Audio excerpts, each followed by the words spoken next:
Stop worrying about growth and more staff and more problems. Hello, it's a Thursday. It's episode 524, wow, of the Marketing for Owners podcast with me, John Butt. Yes, him. What did you think of Michael Haig yesterday? You're kidding. You haven't listened to that one yet? Oh, go on. It's episode 523. By the way, if you ever want to see these online, or for Michael Haig, for instance, an excellent write-up. Our show notes, as they're called, which are the page for the podcast on the website, these are the best online. People like John Lee Dumas has said the best he's ever seen. Seriously. And others, there are great comments about these, but you just have to go and judge for yourself. But anyway, they're written up as a lesson. It's not just a list of links. So yesterday, Michael Haig explains about his 6 simple steps for storytelling, and this is how they do it in Hollywood. Yeah, so go and have a look. Go to marketingforowners.com/podcast/523, and obviously the show notes for this episode will be /524. Yeah, you get it. Good for you. So what am I talking about is stop worrying about growth and more staff and everything like that. Well, in my experience of having spoken to various clients and various people,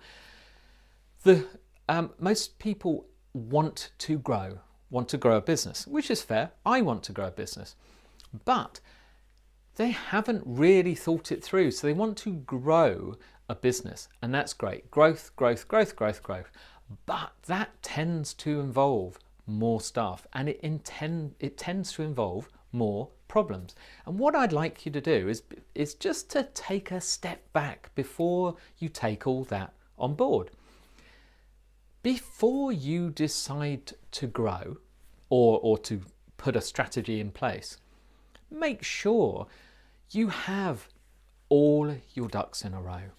Make sure you have full plans. Make sure you've thought it all through. So what will growth look like to you? What will it look like once you have grown or in that growth step?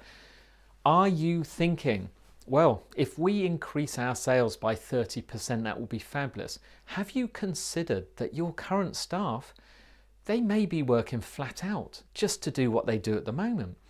What will happen if you throw another 30% turnover or sales or work their way? How can they cope? Do you have the cash to enable you to buy the stock or to provide the services? There is a thing called cash flow. Are you in a business where people pay you in theory, 30 days? Yeah. Which we all know means 60 or 90 or whatever, and that depends if you even have a credit control system. Have you considered that? Because that means you may be buying something today and paying for it in a month that someone may be paying you 2 months later for. Work that out if you up your sales by 30%. Then if you've got to get staff in, if you haven't trained them in advance, you've maybe got to get temps in or get people in a hurry with desperation, and then you may be tempted to hire people who don't fit with the team, who don't have the culture, and then that's going to increase your problems. So what you've done is you've created problems that you didn't have before, and you thought you were creating solutions. You thought you were creating piles and piles of money and extra sales and extra cash by growing, but you may not have considered all of the side effects of that. And so this is just a simple little reminder, because I will continue. So for instance, if you're on Tuesday's live training, it was called Grow Your Business Today. Now, in my mind, growing would generally mean more sales. And it will generally mean, when I sort of show you how to generate sales, it will have to mean more profits. But it is also side by side with making your life easier. So I will never show you how to grow for growth's sake. Many businesses, especially if you're online, can buy more traffic, more web visitors. There are ways of using paid adverts. You can get as many people as you like at your website. And if you have a conversion rate of people converting into customers from that, something measurable, then it's a simple case of, as long as the amount you spend to get people to come to your website is less than the amount that is generated once they convert into customers, then you can spend as much as you like. You could borrow it from the bank and grow massively. A lot of people do that, but then they come unstuck because they cannot cope with it, because they've never had it before, because never even thought it through. It's like there's a thing like lottery winners who win loads of money. The worst people to give lots and lots of money to are people who have never had lots and lots of money, because they have no idea how to cope or how to deal with it, and generally great fun for a while, but then they go bankrupt because they lose all their friends, life is ruined, completely bankrupt because they didn't know how to cope. We all think, oh, it wouldn't happen to us, but why does it happen to so many people? But things do. So I just want you to take a step back and make sure when you're planning something, don't just say take one of my tactics on board and then just go for it. Your business needs systems. It needs processes.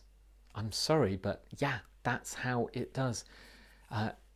Name me a large successful company that does not have processes and systems. So it needs those. There are simple ways these can be developed. You can develop them right now. So for instance, I right now am creating a podcast. Why can I not get a second camera and be filming videoing this, and stay with me, and then show that and as an example of how a podcast is set up and recorded. It didn't take me any extra work. I just had to borrow somebody's iPhone or something to video it. Yeah, so no excuses. So set up processes for things. Prepare. Think to yourself, okay, if we are going to do that, we'd need to hire people. Where would we hire them from? What will they be paid? Who will train them? If we're busy, who's going to have the time to train them?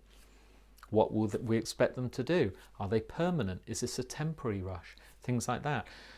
In the cash flow, do we need to increase our overdraft facility to cover any cash flow shortfall? Do we need to tell the bank that we're planning to increase our sales?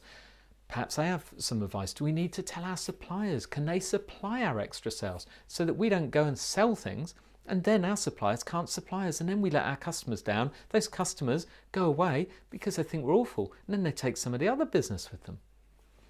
So remember, you have to be organized about things like this. Please, please, please. Systems, processes, planning, strategy. It sounds really boring, but you will not regret doing it. If you want to know more about this, you want to know how to set up strategies, just grab a free call with me. Go to marketingforowners.com/free time. Generally, I tell you these things because I've been there, done it, which means, yes, we've grown. Yes, we've failed dramatically because I haven't been able to cope. And yes, I've learned how to do it properly the next time. Okay, now it's Thursday.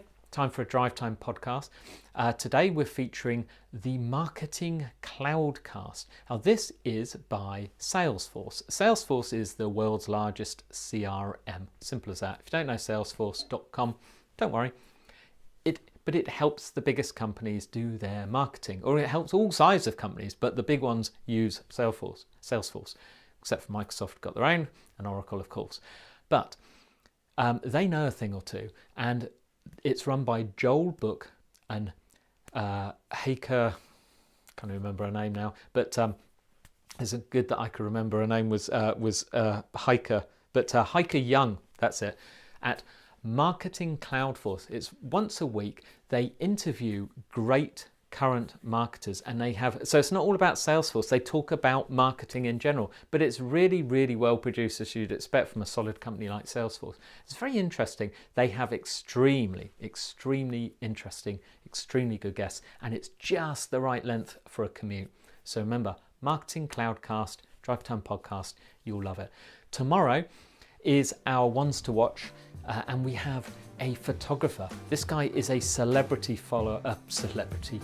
photographer, meaning he photographs celebrities, ones who actually want them to be photographed, not a paparazzi. His name's David Molnar.